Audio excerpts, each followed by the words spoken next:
It. Ready Player One saw this. I mean, for me, nutshell, it's that Spielberg magic. Probably the best movies directed since Minority Report. It just was such a fun romp, visually stunning, the best blend of CGI and practical effects I've ever seen. It has that like high quality Final Fantasy like Advent Children, but it doesn't like punch it in your face kind of CGI. Look at you playing to our crowd. I got you, boy. It's there were parts with the CGI where it was a lot like Avatar in a way, where the things that were obviously CGI were supposed to be because they were in this virtual world, and then there would be these practical effects in the virtual world, or maybe they weren't. But I never looked at anything and went like, oh, that's not fake, because it was supposed to be, so that worked really well. But Yeah. I mean, the facial capture is so good. Like some of the subtle acting they were allowed to do on their faces was just unbelievable. It's a heck of a good time. What did you think? Yeah, real quick for those who might not know what Ready Player One is, it's Yeah. basically the idea is it's in the future, the near future. There's a guy named Wade Watts. He lives in these like trailer park stacks, and the world is kind of it's not like destroyed, but resources are on a down low, and everybody like goes to work, goes to school, and plays in this ginormous virtual world called the Oasis. It has like every book, movie, TV show, every piece of media. It's in there virtually. You know, you can go to the World of Warcraft land, you can go to Minecraft world, you can go hang out with Batman. And the creator of this giant VR thing dies, and he says, hey, I hid a Easter egg in the game, and the first person to find it gets everything. They get my $500 billion fortune. They get complete control of this VR world. They get everything. So Wade Watts, the main character, says, hey, I'm going to become an egg hunter. And what follows is this romp where he goes into the virtual world. You get all these game characters, like Matt was saying. They go on these challenges that are inspired by video games and popular culture movies. And it's intermixed with this real life conflict between a young group of kids who just want to win this contest so they can, you know, for whatever reason, versus a big, bad, evil corporation who wants to control the Oasis and put a bunch of advertisements in it and make tons of money. But it has that Spielberg charm. Matt, you didn't read the book, right? No. I did read the book. The movie's trailers made it look like a Michael Bay film that's trying to pander to video gamers, and right? And also YA at the same time. I thought it looked. The trailer was bad, which had me completely uninterested in watching this.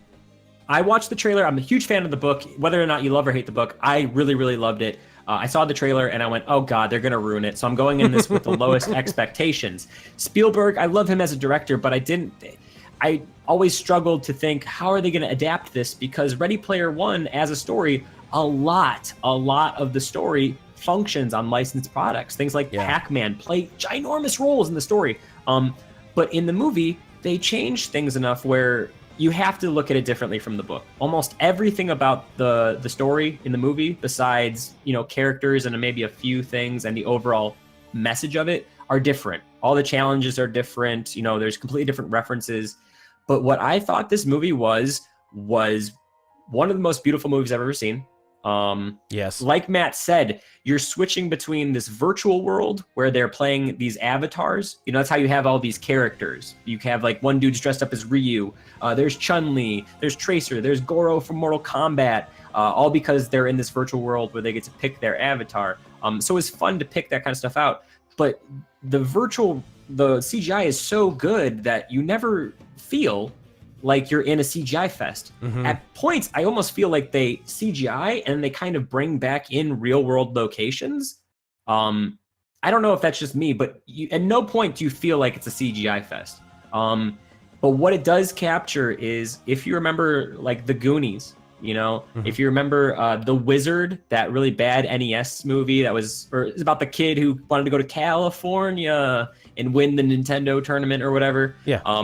It's like that kind of theme, but modernized for all audiences, whether you are 88, not 88. I mean, if you're 88, you'll still like this movie, but you can be 8 years old, you can be 80 years old, or anywhere in between. It has references for everybody. And it's just one of those enjoyable classic Spielberg things. Here's something I think that sticks out, Matt. You look at the main villain who the main villain is Sorrento. He's the leader of this big company called IOI, right? He's played by Ben Mendelsohn.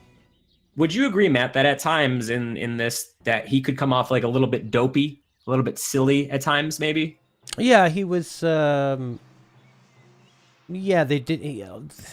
They used him a bit, kind of not slapsticky, but he was kind of a tad bumbling. Sure. So what it does is it reminds me but just of a this, tiny bit.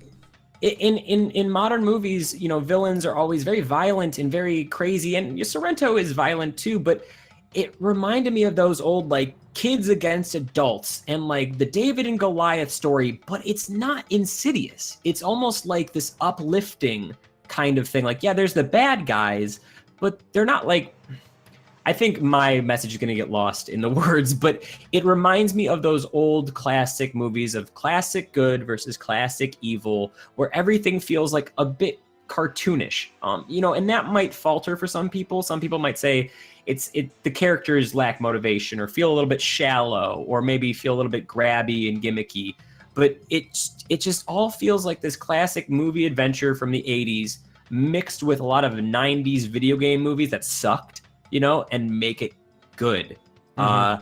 Even I went to this movie with, I was the only one who read the book out of the 5 people who went. Everybody, well, no, me and my girlfriend had read the book. Our other 3 friends had not. Everybody who didn't read the book absolutely loved it. I read the book, loved the movie. My girlfriend liked the book a lot, and she did not like the movie. So the point I'm trying to make is whether you've seen or read the book or not, you'll probably like it. And whether you consider yourself a huge gamer, because the trailer tries to make it like very gamey, video games. There's a lot of movie stuff in this too. It celebrates pop culture in general. I think if you just miss the 80s had a really good handle on movies, and Spielberg was a big part of that. They had this genre called adventure because there was a bit of action, but it wasn't all action all the time. There was a bit of comedy, drama, but it wasn't stupid. There was a little bit of love here and there. Also, something this movie did really well was there were actual stakes. People die in the movie. People can... It was very Star Warsy. Oh, it was so Star Warsy. There were so many Star Warsy plot points.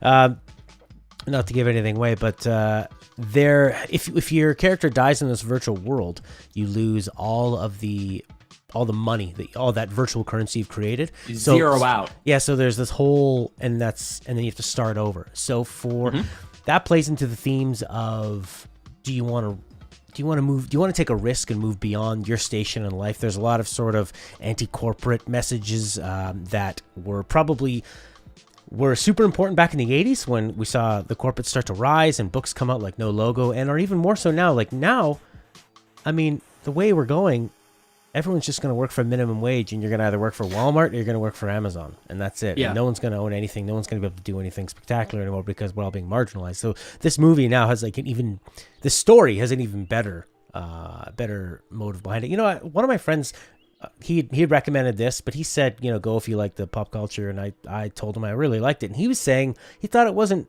very good. He said it was super fun, not a great movie. He called the plot paper thin. I think it was just as much plot as I needed. Do you really need any more than exactly what was there?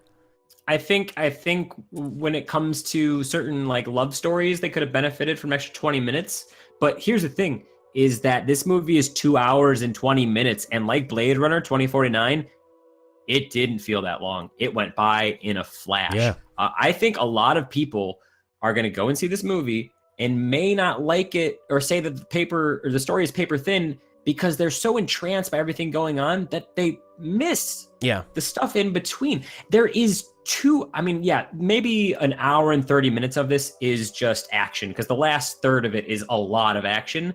But there is scenes in this film that are characters having dialogue that moved me emotionally. The characters feel lived in. And this is even coming from somebody who read the book, and these characters in the movie are sometimes kind of differently depicted. I liked some of the way that these characters in the movie acted more so than the book. I felt that the story in the movie was a more succinct version of what the book was trying to say. So, I mean, I guess if you need each character in this ensemble to have a huge, extensive backstory and each have like a redemption storyline, that's fine. But if you look back at classic Steven Spielberg, or you look at The Goonies, you have Chunk. He's a fat kid who does a funny belly dance, which might have been a little bit bullying like at the time. And yeah, he has like emotions, but he doesn't have a huge backstory. Data, you know, he doesn't have a ginormous backstory. They're just all these kids who are going against an evil thing because they're all after one common goal. You know, in the Goonies, it's they don't want their neighborhood to be turned into a golf course. In Ready Player One, they don't want their favorite virtual reality thing to be taken over by a giant Facebook kind of company, right?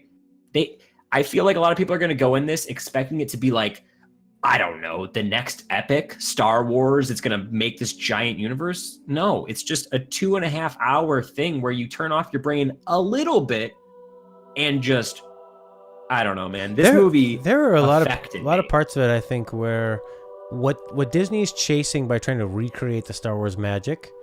I'm going to get rid of this picture of Chunk showing his belly. I bet you there are going to be some young kids that see this for the first time, and it's going to hit them the way Star Wars hit a lot of people when they were young. Yes. Where it was, I mean, there was just so much going on, so much to hit your imagination. And they're lucky they had, this worked because you had great source material, you had a great script, you had an amazing director, and they took their time with it. The problem is that now Hollywood movie, like, it's this Hollywood movie factory where they go, what can we get? Let's make a Jurassic Park 2, 3, 4 movie. Jurassic We're gonna Park do that. World. And we got to, and even Star Wars, it's like, we got to make it fast. We got to make 3 movies at the same time, and that leaves no room for error. So if you have any creative differences, they're tossing out directors, bringing directors back in. And it's kind of like what I was complaining about Final Fantasy 15 is that you can see where it's rushed. You know, and you can see in The Last Jedi that they had some good ideas, but it was rushed, and then they just broke down and made it generically Hollywood great. This movie had such an original spark to it and just felt so good. It just was so... The only part that was generic for me were some of the music cues. You could tell they brought on the Hollywood machine to do it sound like everything else, but then a lot of it was sort of aping the best moments of, say, John Williams from the 80s. Yeah, I just think overall, I had this thought, and Matt, you had said something to me earlier because I had said you had expressed maybe you didn't want to see the movie in theaters, and I had to go see it. You know, one of the first showings because I was reviewing it for another client, and I said this is my favorite movie of 2018 so far, and you said, you know, it's hard to review something like this because it's so divisive, and you might switch up your mind. And as I was thinking about things and reflecting on how much this movie affected me. I gave this movie a 5 out of 5 on my review, which is on another site, so don't worry about it.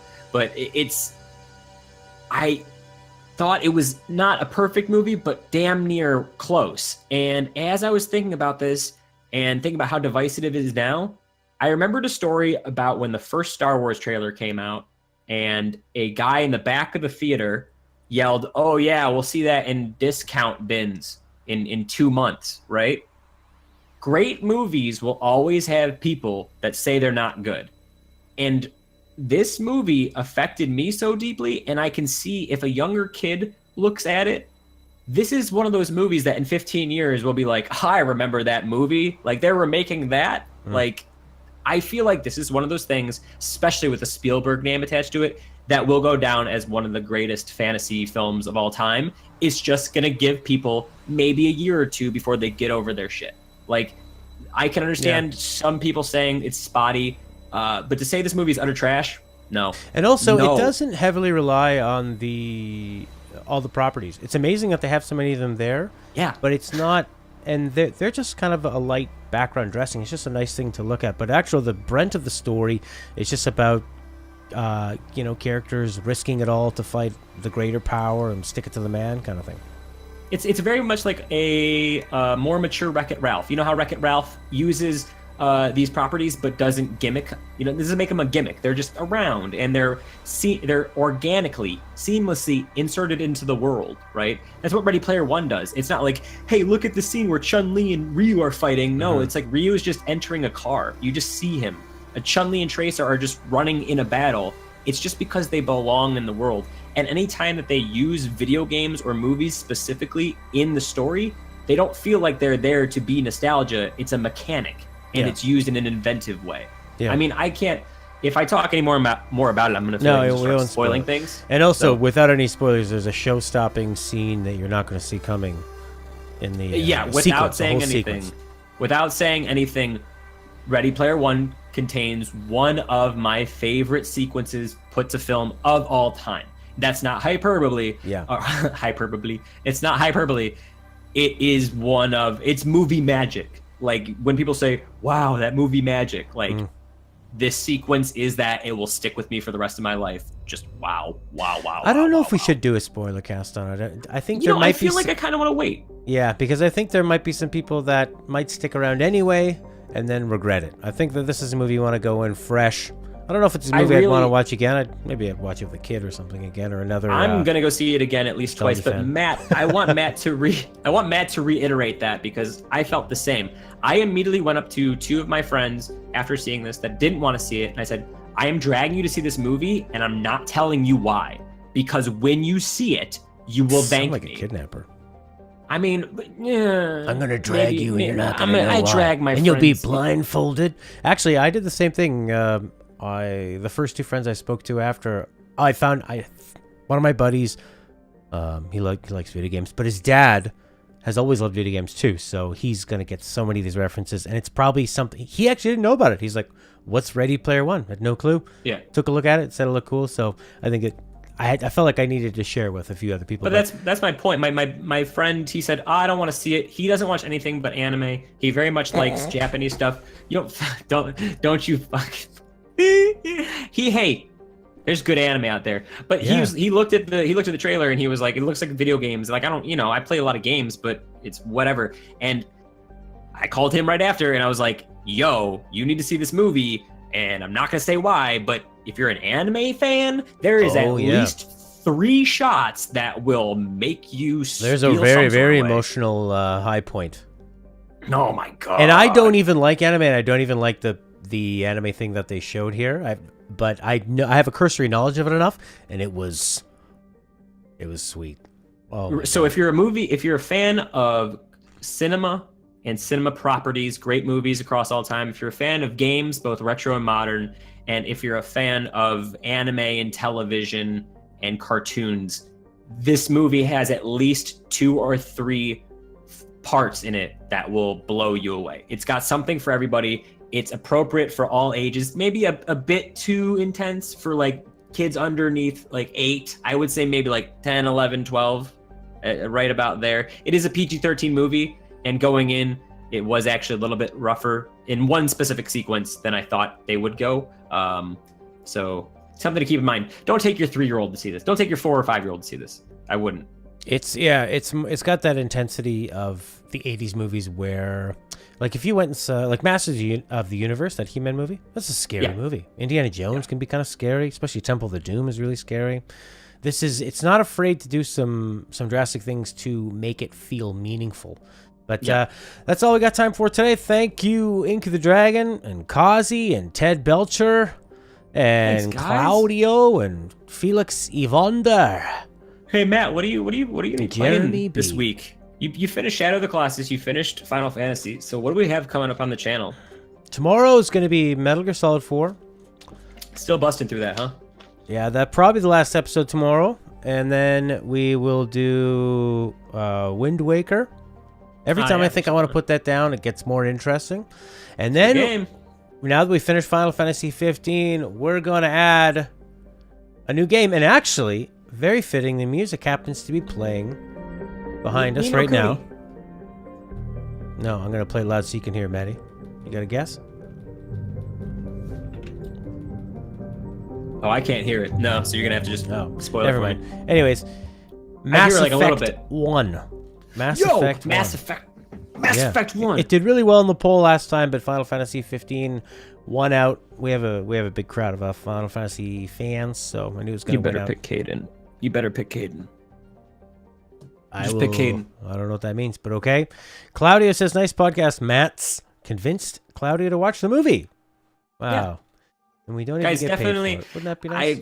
I really feel like Ready Player One, the marketing is just so stale. It looks exactly Yeah. like what you would hate this movie to be. It looks like all the trailers make this movie look like the most 2018 pandering, come see our movie with all this nostalgia. And then when you go and see it, it's like you're transported back to the 80s. That's what happened with Annihilation. Trailer looked awful, and apparently it was a really nice, thrilling, really interesting wanna see sci-fi. it. Me too, Yeah, but yeah, it's I not in really theaters anymore. Near me. Same thing with anyway. Jumanji as well, actually. I thought Jumanji from last year was going to be one of the worst things of all time, and then I was super impressed by that movie. So, And I saw the Rampage trailer. That looks bad. okay, How many Rampage. movies can I'm a wrestling fan, but how many movies can The Rock be in? And He's always also in about another movie. cities exploding. He's in another movie called Skyscraper, where he's a security guard in like the super, super tall skyscraper. It's like Die 60 Hard. stories. Exactly. But the poster is him jumping from a crane at the skyscraper. Yeah. And just the physics. No. Rock versus building. Then there's But San Rampage is a good Andreas. game. Him just against the Earth. Rock versus the biggest rock, the Earth. Oh. And actually, and then I saw the trailer for the Avengers deal, the final one. Well, That- it's the first part of the final Oh, one. what? Infinity War Part 1, boy. Breaking Dawn Part 1. Oh man, that Yeah. actually got me kind of hyped up. They did something really special there. Day one. You know, you had suggested maybe watching all of the Marvel movies leading up to it and banging out some reviews. Yeah. I might be up for that. That movie's Would gonna you? make $2 billion probably. If you guys are interested in that, just, Yeah. I don't know, smash on your keyboard. Because sometimes we don't know if we should watch all the Lord of the Rings movies, all the Marvel movies, watch all the Star Trek. Like, there's so many things. Star Trek, yeah. Yeah, see, Matt, he's so about Star Trek. I like sci-fi.